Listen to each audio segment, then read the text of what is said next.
Let's start. Good morning, everyone. Today is March 2nd. Welcome to the City of Portland Open Data Day.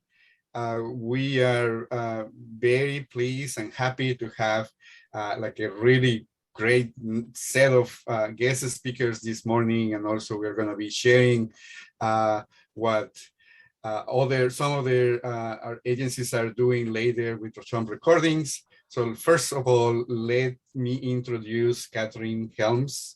She is the first state and unique, let's put it like that, State of Oregon Chief Data Officer. So she's has worked and put together developed the data strategy for the whole state and the state agencies, is leading also a number of data initiatives at the state. And I'm very happy that I'm collaborating with some of those as well. So with that, I'll let Kathryn introduce herself and start her presentation. Great, thank you. So first I want to confirm folks should be seeing the slide deck up. Yes. Okay, perfect. Thank you.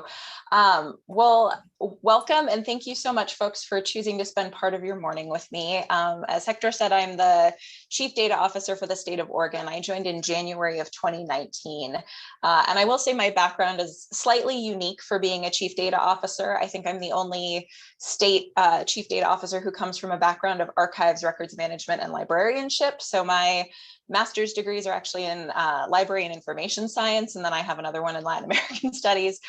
So I worked a lot in archives related to human rights and human rights abuses, and then for a long time I worked for the city of Austin, helping to lead their data governance efforts as well as some of their open data efforts. So I'm really excited to present today with what the state has been able to tackle with our data strategy. It sounds like we'll have time for questions at the end as well. So I'll try to move through at a fairly good clip just so that we have appropriate space for questions. But what I was asked to present on today is really introducing folks to Oregon's Chief Data Office and also Oregon's data strategy. So we released our state data strategy in February of 2021, and then I'll be highlighting three key initiatives that are within our state data strategy. So the first is our open data program, the second is our data governance policy, and the third is our statewide data literacy framework, which we actually have Hector helping support that creation and that work. So quickly to situate myself within sort of state government, I work within a division called Enterprise Information Services. So I report to the State Chief Information Officer, Terrence Woods. Enterprise Information Services, while being technology focused, we are, the state CIO's office. So you can see cybersecurity services and our data center services. My role really brings together a lot of different relationships. So I work with state CIOs, but I also work obviously with data analysts, agency research directors, and then members of business functions. So overall, I work with a fairly diverse range of stakeholders, both within the state and then in government. I also work with some community-based organizations, which we'll touch on when it comes time to talk about some of the public comment and review that we actually had for our state data strategy. Additionally, my office has been growing pretty rapidly over the last year. So when I joined the state, I had a team of 3, and we're actually now 9, and we'll be recruiting for 3 more roles shortly. So you can see kind of in the structure of my office, we're working on building some technical capacity around open data and geospatial data analysis. We also have some internal work around program and performance management. So one of the challenges of being a chief data officer or a person who's responsible for data is that your portfolio becomes massive and unwieldy very quickly, right? Data touches almost everything that we do within the state. It also impacts most employees pretty directly. So making sure that we have some governance over work that we choose to take on has been really important. Additionally, you can see that we have some roles around data equity, and then these senior data engineer roles that you can see in the bottom left-hand corner will be helping with open data support. So we'll touch a little bit more on that as I talk about our open data program. When I joined the state, these were the mission and vision that were given for my division of Enterprise Information Services. So I wanted to specifically just show these are kind of the 4 key priorities that have been created through my area, in addition to the portfolio underneath our state data strategy. So when I joined in January of 2019, I was advised that, the most important components for me to focus on were actually going to be open data, building our state data strategy, continuing to support governance of geospatial data. So we've actually had a framework program for a while that I have inherited governance of through our geographic information officer, Rachel Smith. So I have a geographic information officer and a deputy as well. And then data analytics. So identifying common and shared data analytics solutions. We are not yet at a maturity level where we've been able to really implement a lot of analytics as a service. We're very focused right now on kind of data curation as a service, making sure that quality authoritative data is available through multiple platforms when and where needed. So the overall focus today, as I said, is really on Oregon's data strategy. This was the first state data strategy that had ever been produced for Oregon. So it was created really with the intention of establishing a high-level vision and direction for how we as a state manage, use, share, and govern data throughout its life cycle. So we ended up modeling our structure after the federal data strategy. So I highly recommend, if you haven't seen the federal data strategy, to review that as well. But our intent was to really create a fairly evergreen document. So we have some high-level principles for how we as a state will manage data. We also have some practices that really establish kind of a 10-year horizon of where we would like to be in the future with how we utilize data. And then there's a biennial action plan. So every 2 years, the idea is that there will be a new action plan being created to get us further on that direction at the high level or 10-year horizon. So we did build this in partnership with a Chief Data Officer Advisory Council. So that was state agency led. We also had 2 public comment periods. So we advertised the draft versions of the strategy, received public comment on them. And then we contracted with 2 community-based organizations, the Oregon Health Equity Alliance and the Coalition of Communities of Color, and contracted with them to do an equity language and vocabulary review of the data strategy. So because data equity and data justice were very important pillars of our data strategy, we wanted to make sure that we had feedback from our community members as well, in order to make sure we were addressing kind of from a vocabulary perspective and a language and an awareness of what's taking place within the state of Oregon. So we did also receive comments through that avenue. You can see on the left-hand side the mission for our state data strategy. So this is critical in that we're really focusing on empowering state of Oregon employees. To me, that's not necessarily just state employees. And we'll touch more on kind of how I view some of our framework work when we get to the literacy framework, in terms of creating things that are really supposed to be everlasting and used for multiple state government entities or multiple government entities. Our strategy focused on 3 critical pillars, which you can see kind of on this left-hand side. So we have governance and effective management, ethical use, which is really where our data equity and data justice work are focused, and then data-informed culture. So the idea is that these provide overarching structure and priorities, with that biennial action plan being the foundational actions for data equity, data justice, governance, and data literacy over the next 2 years. Overall, our 10 data principles, these are our high-level kind of everlasting principles for how we as a state want to approach how we manage, treat, and use data. I won't read through all 10 of them, but I do want to just call out 3 specific principles. The first is govern, managing data as a strategic asset for the public good. So making sure that we're recognizing that we're accountable to our constituency for managing our data, and recognizing that the data that we create is a public asset and is a public good, right? Which feeds directly into our priorities with open data. Similarly, I wanted to talk about the principle engage. So making sure that we're embracing data equity and data justice as core tenets of how we manage data.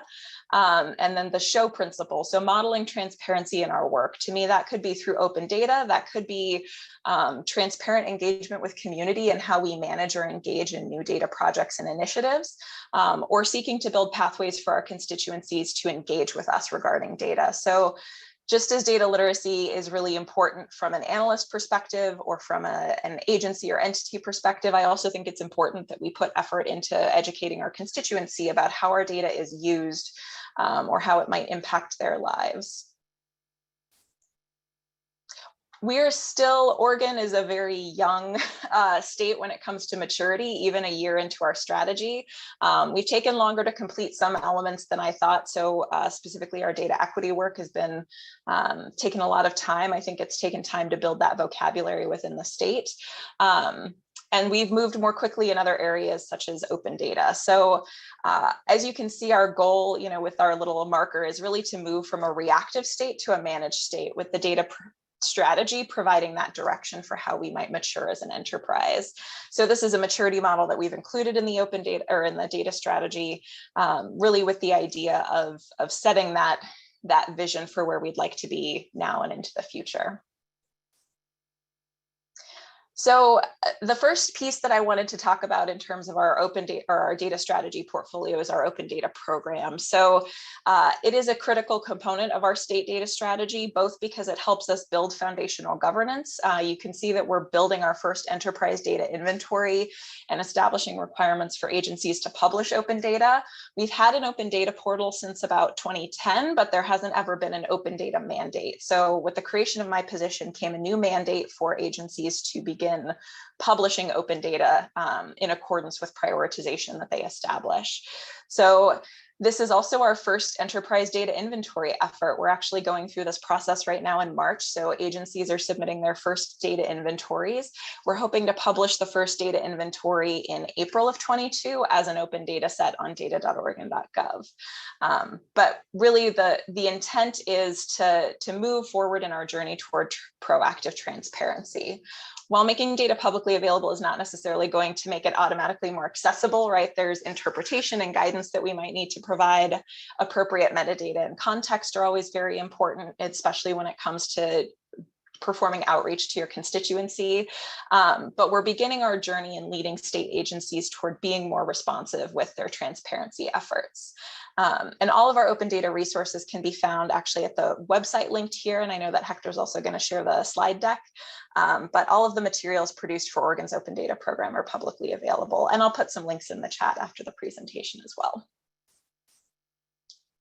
Our open data program also naturally fed into the creation of our statewide data governance policy, which was just released March 1st. So this is a very new and fresh policy. The intent is to set baseline data governance requirements for agencies and a standard of vocabulary and expectations. This will also help establish our first Data Stewards Council, where we work on enterprise data standards for the state, and set some requirements for agencies to build their own internal data governance, including completing a first maturity assessment and undergoing a biennial planning initiative. So again, I'll make sure that links to this policy are shared, but we have our state data governance policy. We also have a maturity model that was created as part of a working group to help author the policy, and then a data governance planning tool for agencies to help go through the process of determining where they currently are with data governance. They might be very young in their data governance journey. They may not have started at all, or they might be fairly mature. I know we have some agencies that have been executing on their own data strategies for many years. So this gives agencies the ability to establish where they currently are and then set goals to progress over the next 2 years in accordance with whatever priorities they see within their own agency. The last piece I wanted to touch on is our statewide data literacy framework. So again, the intent with my office, I realized that I work most closely with state agencies, but especially for some work such as our data literacy framework, it was really important to me that we establish a working group that had representation from local governments, cities, counties, school districts, academia, with the intent that this might be a toolkit that could be used throughout the state. So this is currently a work group that's being led by representation from ODOT, Denise Whitney-Dalka, who's ODOT's data program manager. This is sponsored by my Chief Data Officer Advisory Council, and we're hoping to complete our first data literacy framework in July of 2023. The intent is really to establish a framework of data literacy competencies and skill sets so that we're all aligned when it comes to conversation about data literacy. So as an example, I piloted our first data literacy cohort in conjunction with engaging local government leaders in late 2021, and found that one of our biggest course struggles and limitations was data literacy means something very different to everyone. So folks were applying to the cohort thinking they would get performance management support and training. Others really wanted tools and data literacy training they could bring back to their agencies as kind of a train the trainer experience. Some wanted more experience in advanced analytics. Others were very focused on how equity and ethics impact data literacy.